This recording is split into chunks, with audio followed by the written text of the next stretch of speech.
وَاتَّخَذَ قَوْمُ مُوسَىٰ مِن بَعْدِهِ مِنْ حُلِيِّهِمْ عِجْلًا جَسَدًا لَهُ خوار۔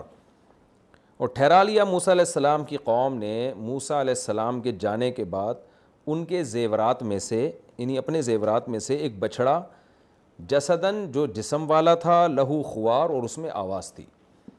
اس میں مفسرین کے دو قول ہیں کہ کس زیور سے انہوں نے یہ بنایا۔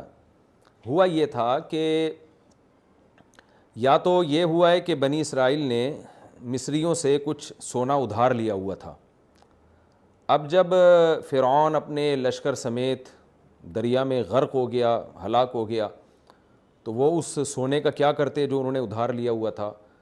تو سامری ایک جادوگر تھا، کیونکہ جادو کا بڑا زور تھا اس زمانے میں، تو اس سامری نے کیا کیا، اس بچھڑے سے اس زیور سے نا سونے کو پگھلا کے ایک بچھڑا بنا دیا اس نے۔ اور بعض حضرات اس کے قائل ہیں کہ جب دریا میں یہ فرعونی غرق ہوئے تو ظاہر ہے لاشیں تو ان کی ضائع ہو گئیں، اور جو مال و اسباب تھا ان کے ساتھ، جو کہ ہوتا ہے جب لوگ مرتے ہیں تو مال و اسباب وہ پانی میں ہی رہ جاتا ہے، تو ان کے جو قیمتی زیورات تھے، اور فرعونی تو ظاہر ہے مالدار لوگ تھے، تو وہ سارے ان کی عورتوں کے مردوں کے زیور جو بہت ہی قیمتی زیورات تھے سونے کے، وہ سارے بنی اسرائیل کے پاس آ گئے۔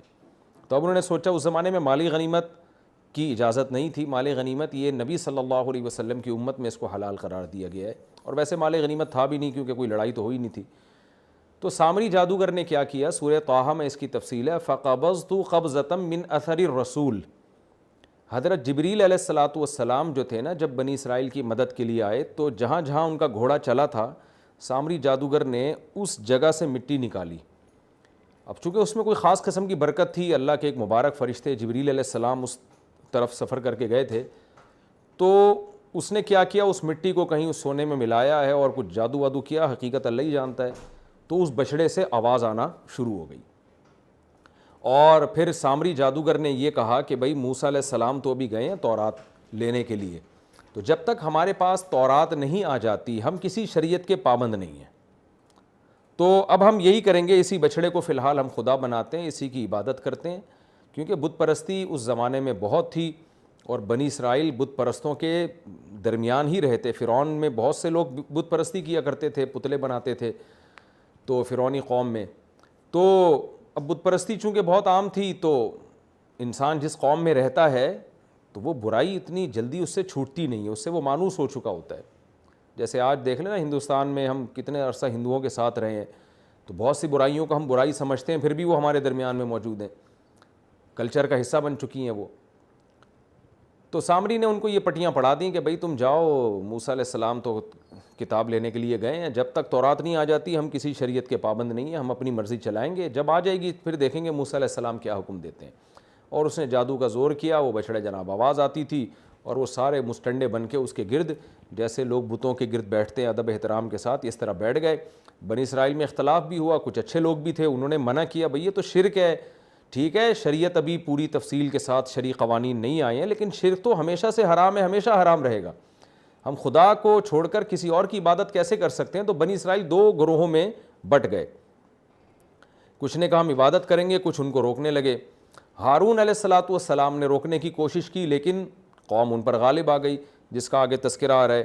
تو اللہ فرماتے ہیں وَاتَّخَذَ قَوْمُ مُوسَىٰ مِن بَعْدِهِ مِنْ حُلِيِّهِمْ عِجْلًا جَسَدًا لَهُ خُوَارٌ۔ موسیٰ کی قوم نے موسیٰ کے جانے کے بعد ان کے زیورات میں سے اپنے زیورات، یا تو اپنے زیورات یا ان کے یعنی فرعونیوں کے زیورات میں سے بچھڑا بنا لیا جس کی ایک آواز تھی۔ قرآن کہتا ہے أَلَمْ يَرَوْا أَنَّهُ لَا يُكَلِّمُهُمْ وَلَا يَهْدِيهِمْ سَبِيلًا۔ کیا یہ دیکھتے نہیں کہ یہ بچھڑا نہ ان سے بات چیت کر سکتا ہے اور نہ ان کو سیدھا راستہ دکھا سکتا ہے؟ یعنی بنی اسرائیل میں اللہ اپنا کلام درمیان میں لے کر آ رہے ہیں کہ اتنی بھی عقل نہیں تھی کہ وہ ذات خدا کیسے ہو سکتی ہے جو نہ اپنے بندوں سے کلام کرے اور نہ ان کو سیدھا راستہ دکھائے۔ یہ بہت امپورٹنٹ آیت ہے۔ آج ایتھیسٹ لوگ کیا کہتے ہیں کہ اگر کوئی خدا ہے تو ہم یہ کیسے مان لیں کہ وہ اللہ ہے؟ بھئی ہو سکتا ہے کوئی گاڈ ہو جس نے اس کائنات کو بنایا، تو ہم یہ کیوں مانیں کہ وہ اللہ ہے، اور وہ مسلمانوں کا جو خدا ہے، عربوں کا جو خدا ہے، بیت اللہ جس کو کہا جاتا ہے کہ جس کا گھر ہے، تو یہ وہ والا کیوں مان لیں ہم؟ اس کا ہم یہی جواب دیتے ہیں کہ ایسا خدا جس کا بندوں سے لنک ہی نہیں ہے. دیکھیں بندوں سے لنک کیسے ہوگا؟ جب بھی آپ کا کلام کریں گے نا آپ کسی کے ساتھ، چاہے براہ راست کلام کریں، فرشتہ بھیج کے کلام کریں، پیغمبروں کے ذریعے کلام کریں، خواب میں کلام کریں، تو کسی بھی طرح سے جب تک بندوں کے ساتھ کنیکشن نہیں ہوگا تو ہم یہ کہتے ہیں کہ اگر اللہ کے علاوہ کوئی اور خدا ہے تو وہ بندوں سے بات چیت کیوں نہیں کرتا، وہ اپنا انٹروڈکشن کیوں نہیں کرواتا بندوں کو. دوسری بات، خدا کی سب سے بڑی صفت یہ ہے کہ وہ بندوں کو گائیڈ کرتا ہے. اس کو یہ چاہیے کہ بتائے کہ صحیح کیا ہے غلط کیا ہے. دیکھیں جب بھی کوئی گورنمنٹ ہوتی ہے، کوئی حکومت ہوتی ہے، دنیا میں کوئی ایسی حکومت نہیں ہے جو اپنی رعایا کو ایسے ہی چھوڑ دے اور ان کو صحیح اور غلط میں گائیڈ نہ کرے. حکومت ہمیشہ قانون سازی کرتی ہے کہ اس لا اور ان اصولوں کے تحت آپ نے اس کنٹری میں زندگی گزارنی ہے. تو اس کائنات کو بنانے والا خدا وہ آپ کو سیدھا راستہ دکھائے بغیر کیسے یہ دعویٰ کر سکتا ہے کہ میں خدا ہوں؟ اس لیے ہم ایتھیس سے یہی کہتے ہیں، ایتھیس لوگوں سے، کہ ہم ایسے خدا کو مانتے ہیں جو بات کرتا ہے، جس نے موسیٰ کلیم اللہ کو بھیجا، جس نے عیسیٰ روح اللہ کو بھیجا، جس نے محمد صلی اللہ علیہ وسلم کو بھیجا، جس نے آسمان سے اپنی کتابیں نازل کیں. تم جس خدا کی باتیں کر رہے ہو وہ گونگا بہرا خدا ہے، وہ سیدھا راستہ دکھاتا نہیں ہے. ہم نے اس پہ ایمان لا کے کیا کرنا ہے؟ اور بڑا سوال یہ ہوتا ہے کہ معاذ اللہ نقل کفر، اگر ہمارا اللہ معاذ اللہ جھوٹا خدا ہے تو وہ تو اپنے بارے میں بتا رہا ہے، اپنا انٹروڈکشن کروا رہا ہے، پیغمبروں کو بھیج رہا ہے، قانون بتا رہا ہے کہ یہ حلال ہے یہ حرام ہے. تو جھوٹا خدا معاذ اللہ اگر اتنے سارے کام کر رہا ہے تو سچا خدا آ کے بتاتا کیوں نہیں ہے کہ یہ غلط خدا ہے؟ وہ چپ کیوں بیٹھا ہوا ہے؟ تو ہم ایسے ہی خدا پر ایمان لائیں گے جو ہم سے رابطہ بھی کرتا ہے اور ہمیں صحیح راستہ بھی دکھاتا ہے. تو یہ گاڈ کی بڑی صفت ہے. جب تک میں نے اس آیت پر ڈیپلی غور نہیں کیا تھا، مجھے یہ آیت سمجھ میں نہیں آتی تھی کہ اللہ تعالیٰ نے بنی اسرائیل کے بچڑوں کو جس کی وہ پوجا کر رہے تھے، یہ کیوں کہا کہ یہ بات نہیں کرتا اور سیدھا راستہ نہیں دکھاتا. لیکن جب میں اس کے گہرائی میں گیا، مطالعہ کیا، تو مجھے یہ بات سامنے آئی کہ یہ بہت بڑی بات ہے کہ جو حقیقی خدا ہوتا ہے نا، اس کا اپنی مخلوق سے رابطہ منقطع نہیں ہوتا کبھی بھی. وہ کلام کرتا ہے اپنے بندوں سے، چاہے براہ راست کلام کرے، چاہے خواب کے ذریعے کلام کرے، چاہے پیغمبروں کو بھیج کے، چاہے فرشتوں کو بھیج کے. وہ کانٹیکٹ میں رہتا ہے اپنے بندوں کے ساتھ اور بندوں کو گائیڈ کرتا ہے، یہ حلال ہے یہ حرام ہے، یہ صحیح ہے یہ غلط ہے. تو اللہ تعالیٰ یہاں بھی بنی اسرائیل سے کہہ رہے ہیں الم یروا انہ لا یکلمہم، یہ کیسے بچڑا خدا ہو سکتا ہے؟ یہ تو بات نہیں کر سکتا اور نہ تمہیں سیدھا راستہ دکھا سکتا ہے. اتخذوہ وکانوا ظالمین، انہوں نے بچڑے کو ٹھہرا لیا اور یہ تھے ظالم.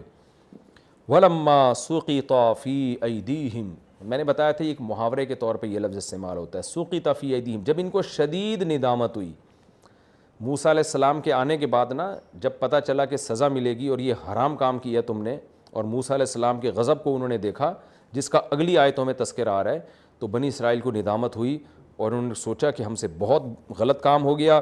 وَرَأَوْا أَنَّهُمْ قَدْ ضَلُّوا، اور انہیں لگا کہ ہم گمراہ ہو چکے ہیں. قالوا، تو پھر اللہ سے دعا مانگنے لگے، لَئِن لَّمْ يَرْحَمْنَا رَبُّنَا، اگر ہمارے رب نے ہم پر رحم نہیں کیا، وَيَغْفِرْ لَنَا، اور ہماری مغفرت نہیں کی، لَنَكُونَنَّ مِنَ الْخَاسِرِينَ، ہم ضرور بالضرور خسارے والوں میں سے ہو جائیں گے.